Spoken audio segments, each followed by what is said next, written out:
लोग उद्घाटन जी के लिए हैं और निश्चित रूप से जो बड़ा मजबूत मंच है जिनको देख के मैं बड़ा हुआ। अगर छात्र राजनीति जब मैंने शुरू की थी तो भूदेव जी हम लोग के आदर्श हुआ करते थे, जब मीडिया में था। जब हमने हिंदी पढ़ने के बारे में सोचा तो भाई डॉक्टर रमेश वर्मा जी हुआ करते थे, लेकिन डॉक्टर पांडे के बारे में सुना करता था।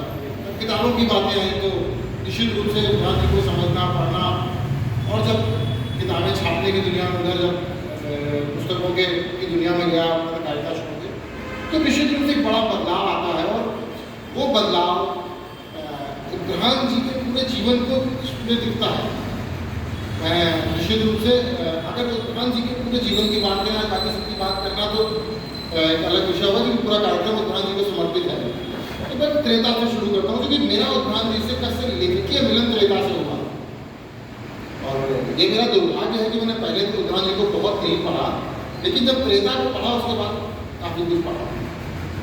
त्रेता से मुलाकात पिछले वर्ष पुस्तक मेले में हुई थी, और उसके बाद लगा कि यार बहुत कुछ मिस कर रहा था। तो जो बात अभी आपने कही प्रतिभा जी ने, कि कई बार हम वहाँ तक पहुँच नहीं पाते हैं जहाँ हमको पहुँचना चाहिए, या जब हम जो पत्रकारिता का जीवन होता है ना, तो आप इतना व्यस्त हो जाते हैं। और मैं हमेशा कहता हूँ कि इस समय जो सबसे कम पढ़ रहे हैं वो पत्रकार है। ये दुर्भाग्य है।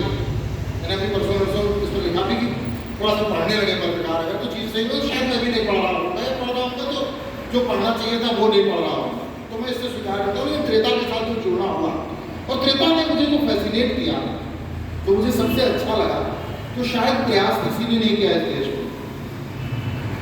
त्रेता में राम कथा से जुड़ी सभी महिलाओं पर केंद्रित सब नारी सशक्तिकरण का इससे मजबूत लेखन मुझे पुरुष द्वारा पिछले कुछ वर्षों में नहीं दिखा। आप इतिहास को, आपको अपने सांस्कृतिक इतिहास को आप जब बांटने चलते हैं, तो आपके विमर्श में, आपके चिंतन में नेतृत्व के लिए नारी शक्ति है।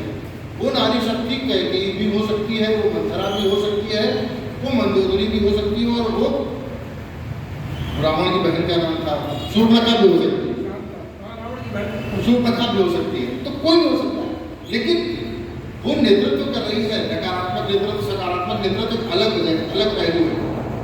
भाई हम अगर एक लेडी डॉन पे ब्लॉकबस्टर फिल्म बना सकते हैं, तो हम अपने सांस्कृतिक इतिहास से एक लेडी विलेन पर, एक महिला खलनायक पर ठीक से लिख क्यों नहीं सकते? हम इतने कमजोर क्यों हैं? तो वो जो कमजोरी से बाहर निकलने का काम किया, मुझे लगता है त्रेता में जो मैंने पाया वो उद्घाटन जी ने किया। और उद्घाटन जी ने जहाँ जहाँ पर सवाल खड़े किए हैं, मैं कुछ सवालों पे जाता हूँ और इसी किताब के माध्यम से जाता हूँ, ताकि इसमें बड़ा सही से सब लिखा हुआ है, संकलित बहुत अच्छा किया। कैलाश जी आपको बधाई, ये इतिहास बनेगा। मैं आज बताऊँ, ये पुस्तक आज से 10 साल बाद, अभी जब उद्घाटन जी पर PhD शुरू होंगी, हो सकता है तो हो चुकी हो, मुझे नहीं पता, लेकिन होंगी, और जब वो PhD होंगी तो ये आपकी किताब भी उसका एक आधार बनेगी। और बहुत सारी किताबें होंगी, बट ये किताब दिशा देगी किसी भी शोध छात्र को कि क्या क्या किया जा सकता है। तो उद्घाटन जी इसमें लिखते हैं प्रश्न के लिए कि तुम करते रहे जीवन भर कर्म, तुम करते रहे जीवन भर कर्म, अनासक्त कर्मयोगी राग की पराकाष्ठा को स्पर्श कर इस तरह हो सकता मुक्त राग से विराग से। कृष्ण की जैसे रागी व्यक्ति के अंदर से विराग ढूंढना बहुत सारे लोगों ने किया। मैं नहीं कहूँगा कि उद्घाटन जी ने सबसे पहली बार किया है। हमेशा कृष्ण के आयाम अलग तरीके से परिभाषित किए गए हैं। कृष्ण की स्वीकार्यता राम से बिल्कुल डिफरेंट रही है, बिल्कुल अलग रही है। जो राम और कृष्ण के बीच का द्वंद्व भी रहा है, बहुत सारे साहित्यकार नहीं मानते, बहुत सारे लोग मानते हैं, तो इससे उस द्वंद्व को समझने के, लेकिन वहाँ पर उस राग और विराग को समझना वो उद्घाटन जी ने किया और बड़ा जबरदस्त काम किया। अब जैसा मैंने प्रतिभा जी ने भी नवगीत की बात कही थी, नवगीत पे मैं आता हूँ तो मैंने भी एक दो पंक्तियाँ बहुत अच्छी पढ़ी। मैं पूरी पंक्तियों के साथ अपनी बात भी खत्म करूँगा, क्योंकि उद्घाटन जी लिखते हैं कि सन्नाटा गाढ़ा है किंतु नहीं है पंजर। सन्नाटा गाढ़ा है। आप पूरे साहित्य जगत को देख लीजिए, हम 6 लोग इधर बैठे हैं, 12 लोग 8 लोग सामने बैठे हैं। आपने कितनी मेहनत की, आपने मुझे टेलीफोन किया, आप राकेश के घर गए, पानी पी के, सब मेहनत की, हम सारे लोग मेहनत करते हैं। लेकिन वो सन्नाटा सिर्फ उद्घाटन जी की कविता में नहीं है, पूरे शहर के, इस पूरे देश के साहित्य में है।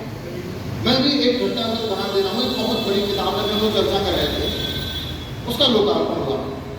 पब्लिशर से कहा गया, पब्लिशर ने कहा कितने लोग आएंगे? उन्होंने कहा 300 लोग आएंगे। तो पब्लिशर 60 कॉपी लेकर पहुँच रहा था। तो उसने कहा क्यों 60 कॉपी लेके आ रहे हो? पब्लिशर ने कहा कि भाई 60 से ज़्यादा व्यक्ति नहीं, उसमें 10 बच जाएंगे। तो अब ऑथर थोड़ा कॉन्फिडेंट थे, उन्होंने कहा कि अच्छा 200 कॉपी लेते आइए। फिर पब्लिशर ने कहा कि पब्लिशर ने कहा अच्छा 100 भेज देते। देखिएगा, एकदम सच्ची घटना है, 100% सच्ची घटना है। अभी पिछले 1 हफ्ते पहले की किताब का नाम इसमें यहाँ चर्चा नहीं करूँगा, मैंने आपको बताया अभी। बहुत बड़े लेखक हैं वो, और अच्छे लेखक, बहुत अच्छा लिखा है।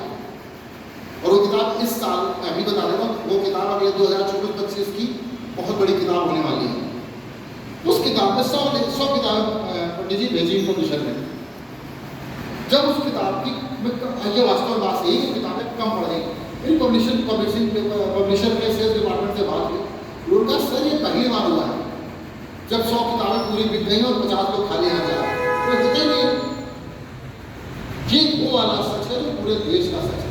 तो कानपुर में इतने लोग इकट्ठे हैं, अच्छी बात है।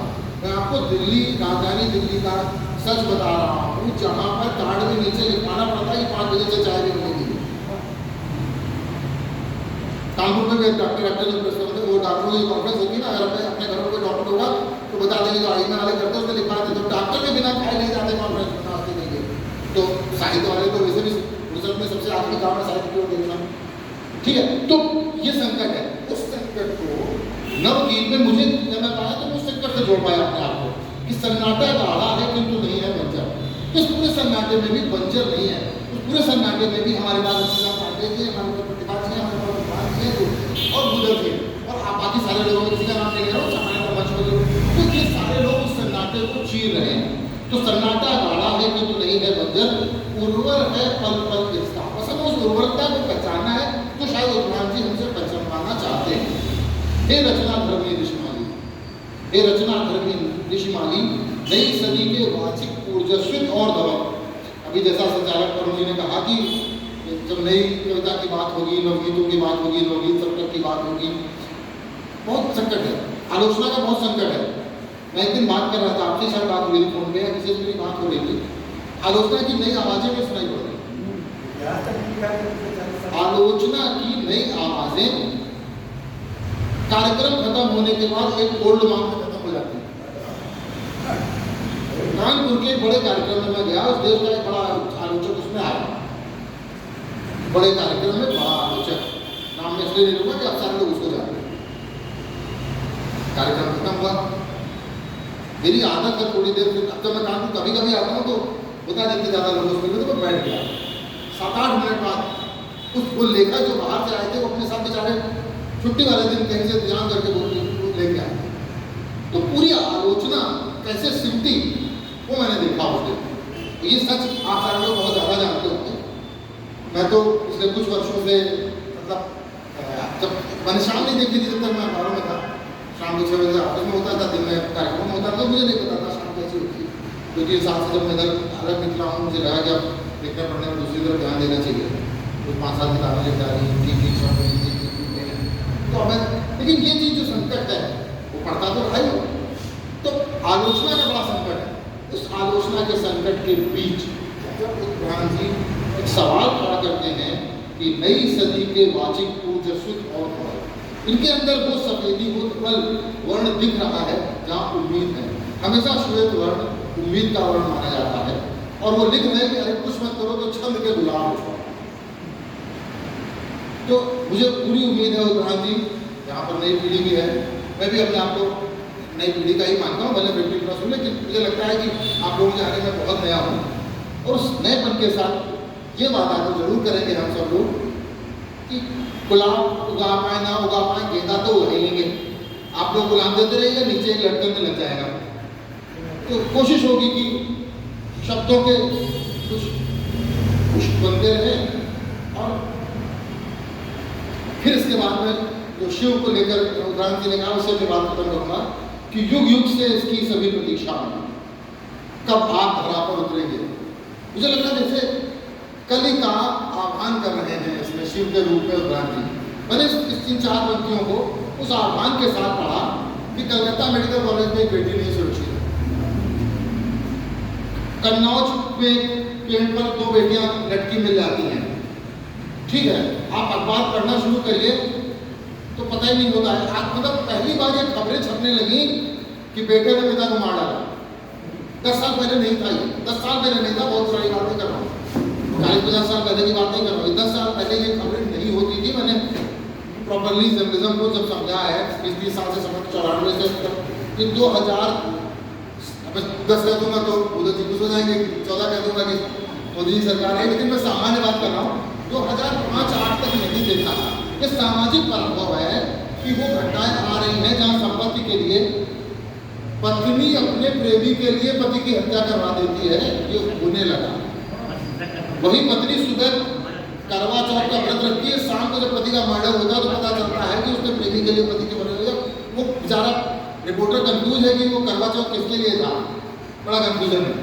उस दौर में, पराभव के दौर में, सामाजिक जो चेतना है उसको नीचे गिरने के दौर में उत्क्रांत जी शिव का आह्वान कर रहे हैं और शंकर को चुनौती दे रहे हैं। शिव शंकर भगवान ऐसे भगवान है जिनको हमें से कोई चुनौती देता है।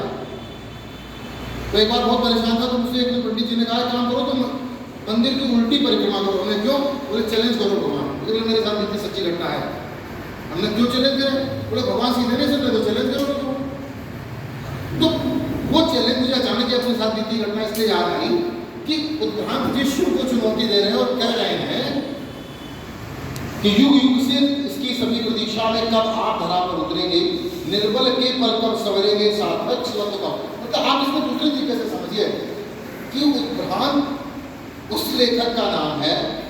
मुझे कभी ये भाषा अच्छी नहीं लगती जब लेखों लिखी जाती है ना, लेकिन अब मैं भी बोल रहा हूँ, मुझे हमेशा अजीब सा लगता है कि आपसे उम्र में इतने बड़े आप सामने पढ़ते हो तो बैठ होते हो, उसके बाद आप व्याख्यान देते हो तो कहते हो उत्क्रांत ऐसे लेखक का नाम है, राम आया था, कृष्ण गया था, तुलसी लिखता है, ऐसे ही बोला जाता है कई जगह।